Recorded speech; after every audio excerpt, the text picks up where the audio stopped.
ada permainan, ada persekongkolan gelap ya di antara elit. Setelah pecah kongsi, akhirnya kan saling potong memotong ya. Saling buka ya. Saling buka-bukaan kan gitu. Karena demokrasi kali ya, Bang, dan sangat-sangat bebas gitu ya. Dan memang aku bilang demokrasi kita seumur jagung masih perlu belajar banyak kita ini. Iya. Cuman kan yang kasihan jadinya masyarakat yang di bawah, Bang. Nah, gimana?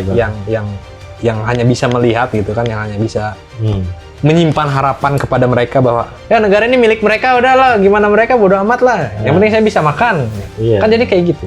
Nggak ada dia mikirin, wah bangsa kita nih besar kekayaannya, besar sumber potensinya dayanya, potensinya. Gimana sih cara kita memanfaatkan? Hal kayak gitu kan jadi hilang.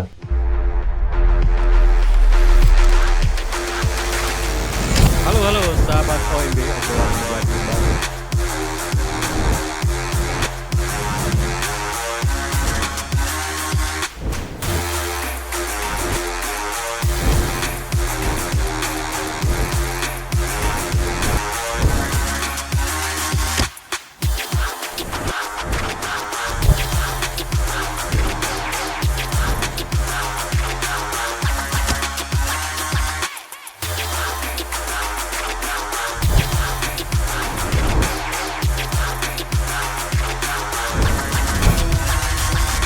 Lembaga tinggi negara, dulu DPR, Setia Novanto ya mengalami kasus hukum. Kemudian MK tidak mengalami kasus, tapi mengalami kasus etik. Lalu BPK ya, BPK ini agak susah namanya. Aksanul Kossasi ya juga mengalami, juga termasuk ruangnya Vius Lusri Lanang juga dikasih ini ya, polis lain ya bis ya.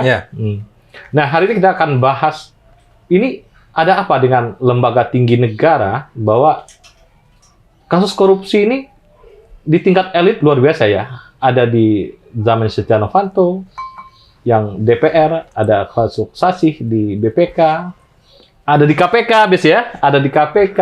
Jadi semua lembaga tinggi negara, dulu juga ada yang Badan BPD ya. BPD. Oh, sempat juga ya, tapi masih bau-baunya aja gitu ya, belum bergerak. Nah, apa yang terjadi sebenarnya di elit Republik kita ini?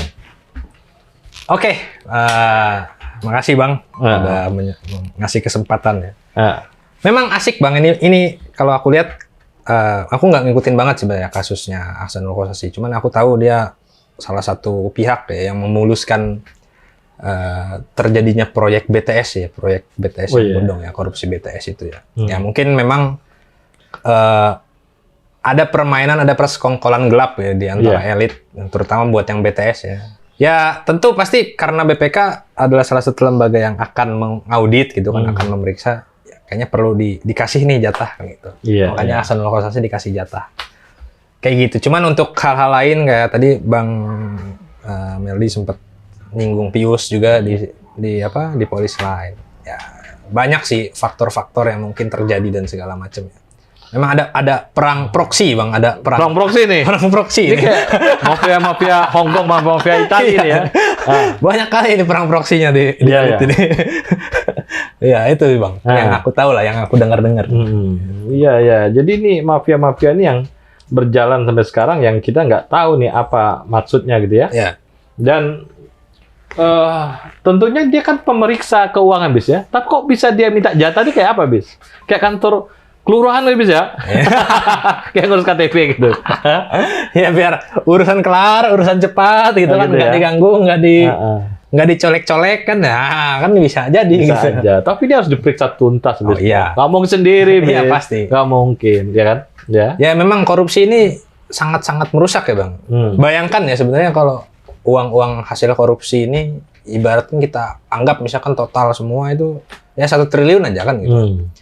Itu bisa kita kasih program untuk pendidikan gratis di desa-desa atau buat program beasiswa segala macam, itu lebih bagus gitu, lebih enak, berguna lah ya. Berguna gitu ya. Dan ya itu membuat bangsa kita lebih maju gitu.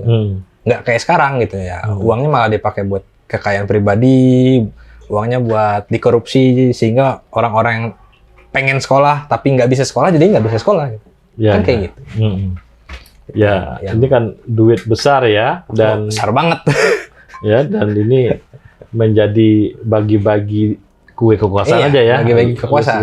Segini ya. Karena setelah pecah kongsi, akhirnya kan saling potong memotong ya. Saling buka ya. Saling buka-bukaan kan gitu. Ini cenglinya kurang nih ya. Ini masih amatiran nih ya. Mafia amatiran ya. Masih amatiran ya benar. Gampang kebuka gitu. Gampang kebuka. Ya, karena demokrasi kita juga masih sumur jagung kan gitu. Iya. Terus praktek-praktek seperti ini sudah sangat banyak, sudah sangat menjamur ya, berbahaya banget gitu kan untuk kedepannya bangsa kita nih mau dibawa kemana kan gitu. Nah gimana nih, Be? Usulan sebaiknya BPK ini anggota ketuanya jangan politisi, Bis. Gimana nih, Iya, Bis? harusnya orang-orang ahli ya, orang-orang Ahli profesional gitu ya. ya. Apa yang Tidak ada kepentingan, tidak bersangkut paut. kompetensinya di situ Iya, benar. gitu ya. Dan ya kalau bisa syaratnya harus sangat ya kekayaannya 50 juta, 60 juta cukup gitu. Jangan banyak-banyak kekayaannya. Ya. Bahaya juga tapi misalkan kekayaannya 50 juta tiba-tiba Kita cek dulu masa-masa. tiba-tiba naik kan ya. Naik ya, gitu kan. Biasanya orang kalau naik kekayaannya rada ini jadi rada gelisah dia. Kok bisa naik gitu kan. Nah. Ya, benar. Tapi Kan ya, selama ini BPK ini kan orang politik, Bis. ya, kebanyakan ya orang politik ya. Hmm. Dan memang sangat berkaitan banget dengan aktor-aktor politik di luar BPK. Kenapa dia membangun sebuah sistem kayak gitu, Bis? Harusnya kan enggak dong.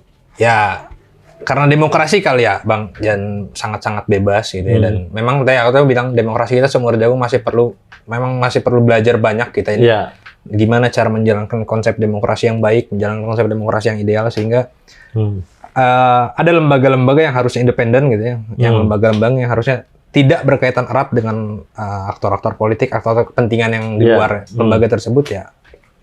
Itu yang harus dipahami gitu ya. Saya sekarang ya elit-elit merasa ya udahlah asal jangan ganggu kita, gimana caranya ya kita lakukan gitu, apapun caranya, mau baik. Ini bagian dari elit saling melindungi, Bis ya. Awalnya. Mungkin ya awalnya karena kuenya nggak merata mungkin kan jadinya nggak. Jadinya ada yang ngebuka, ada yang apa segala macam kan gitu. Iya. Akhirnya Itu yang bocor berbahaya. ya. Makanya benar, aku sepakat sama Abang tadi ya. Harusnya BPK, KPK, MK segala macam ya benar-benar orang-orang yang profesional, integritasnya tinggi. Kalau bisa jadi ketua Ikatan Akuntan Indonesia. Iya. Benar. Dan mungkin harusnya dia bertanggung jawabnya sama rakyat gitu. Iya. Jangan sama elit, jangan sama pemerintah, sama rakyat. Pemerintah ya. Ini pelajaran penting buat kita nih, ke depan BPK jangan dipilih dari elit politik ya. Harusnya dipilih rakyat aja mungkin kan. Biasanya kan sayembara. Elit politik kalah di caleg kan masuk ini BPK dia. Ya, kebanyakan kayak gitu biasanya. Kayak gitu. Padahal akuntan-akuntan kita juga banyak yang jago bisa ya. Banyak banget.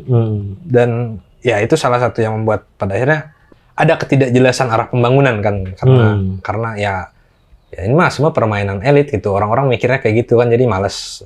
Orang-orang diaspora Indonesia jadi malas pulang segala macam karena hal-hal kayak gini gitu. Itu yang membuat keterlambatan pembangunan kita tuh di situ. Keterlambatan. Jadi monitoring ini nggak jalan nih, Bis ya? Ya karena ada kasus seperti ini ya nggak jalan lah. Ini baru kasus yang ketahuan. Baru kasus yang ketahuan. Nggak ketahuan juga. Nggak ketahuan. Ya. Yang nggak ketahuan yang proyek-proyek PU apa segala macam ya, proyek-proyek strategis bangsa gitu ya, banyak sekali. Itu yang berbahaya. Dan ya ini pelajaran ini titik balik reformasi nih, Bis ya. Titik nol nih. Titik nol lagi kayaknya. Ya. Atau minus malah. Minus ya harusnya. Ya reformasi cita-citanya kan nggak kayak gini kan. Cita-citanya ya jelas memberantas KKN. Ya ada dui fungsi ABRI segala macamnya dihapuskan segala macam. Ternyata setelah 25 tahun reformasi menjadi seperti ini, malah lebih bobrok. Yang dulu mungkin pemainnya cuma satu, sekarang makin banyak.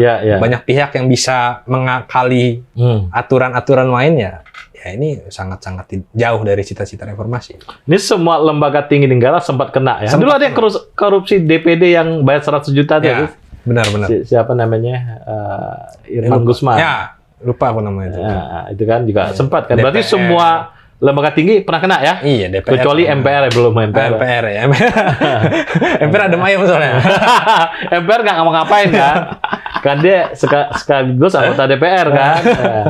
Ini semuanya udah kena. DPR udah, DPD udah, BPK udah, KPK udah, MK juga MK, udah. pelanggaran etik. MA belum ya? MA udah yang MA udah pernah kan? sekretarisnya ya. Lihat ini semua udah pernah ya dia. Berarti yang pernah Kejaksaan ini Bis, juga pernah, ini kejaksaan perlu tinggi, vaksin kejaksaan ulang tinggi. Bis. Nah, divaksin. Harus ya berarti ini kan jelas menunjukkan bahwa adanya kegagalan Sistemik nih ya, kegagalan. kegagalannya sistemik banget kan ya. Heeh. Kalau memang salah satu mungkin kan itu memang orangnya gitu kan, kalau cuma salah satu lembaga yang kena gitu. Nah, Cuman ini udah tadi disebutkan banyak banget ya, berarti memang memang ini sistemnya yang nggak benar ya. bobrok ya. Bobrok, Ditambah ya. orangnya emang yang bobrok kan gitu ya. Orang yang Juga bobrok tambah plus menteri sekarang paling tinggi juga biasanya yang Iya, kena ya. Zaman Jokowi banyak banget ini kan menteri yang kena ya. kena kasus korupsi. Jadi memang titik nadir Titik ya. nadir, benar. Titik nadir dari Titik nadir. sebuah rezim gitu ya yang kita nggak anti Jokowi nggak, kita kritik apa Kritik, adanya. ya. Apa Ya, ini fakta. faktanya begitu. Memang faktanya Terus mau disembunyiin nggak susah disembunyiinnya. Terlalu gede gitu kelihatan. Ya benar. Dan ya ini harus jadi refleksi bersama lah untuk satu bangsa kita. Ya jangan sampai hal ini terjadi dan terulang lagi gitu. Karena pada akhirnya ya akan menghambat banyak banget sektor-sektor Tapi yang seru dia saling cakarnya sesama mereka ya. Oh iya, itu jelas. Ini yang menarik. Kita sebagai penonton mah asik juga kan. Ini dojo ini cakar-cakaran ya. Ya, cuman kan yang kasihan jadinya masyarakat yang di bawah, Bang. Nah, gimana? Yang hanya bisa melihat gitu kan, yang hanya bisa menyimpan harapan kepada mereka bahwa kayaknya mereka nih bisa menjalankan bangsa ini, bisa membangun bangsa ini, tapi ternyata realitanya, faktanya ya mereka cuma saling cakar, saling buka-bukaan dan segala macam kan. Harapan-harapan masyarakat ini jadinya terabaikan gitu kan. Iya. Itu yang Jadi hari ke hari berita kita tuh berita berita cakar-cakaran. cakar-cakaran terus. Nggak ada berita. Nanti 10 tahun bangsa Indonesia mau apa sih? 2045 nanti kita mau jadi gimana sih? Kan nggak ada. Ya. Kasihan masyarakat. Nah, saya ya prihatin lah pada akhirnya dengan kondisi masyarakat. Dan ya aku merasa itu salah satu hal yang membuat ya masyarakat seakan-akan dibodohi gitu dengan permainan-permainan ini. Dia pikir masyarakat nggak tahu, Bis. Iya. Dia pikir masyarakat nggak tahu. Atau masyarakat masa bodoh lah ini bisa. Justru sebenarnya dengan aku ngerasa dengan kondisi kayak gini banyak masyarakat yang jadinya ya masa bodoh gitu loh. Itu yang makin berbahaya. Ya. Itu yang makin berbahaya, makin membuat kondisi bangsa kita sangat-sangat ya di titik nadir tadi, Bang ya. Jadi masyarakat nggak mikirin bangsanya gitu. Iya, ya. Wah, udahlah. Kumaha gimana nanti ya. Gimana pemerintah aja lah. Ya. Pemerintah yang penting BLT ada gitu. Iya, jadinya kan kayak gitu. Jadinya kan kayak gitu. Ya negara ini milik mereka, udahlah gimana mereka bodo amat lah. Yang penting saya bisa makan. Iya. Kan jadi kayak gitu. Nggak ada dia mikirin bangsa kita nih besar kekayaannya, besar sumber potensinya dayanya, potensinya. Gimana sih cara kita memanfaatkan? Hal kayak gitu kan jadi hilang. Jadi hilang. Jadi semangatnya udah kurang nih, Bis. Semangatnya udah. Iya. Karena itu tadi cakar-cakaran, lembaga-lembaga tinggi korupsi, lembaga-lembaga tinggi melakukan pelanggaran-pelanggaran berat dan ya, itu yang berbahaya. Oke, Bis. Inilah Bisma, aktivis ITB.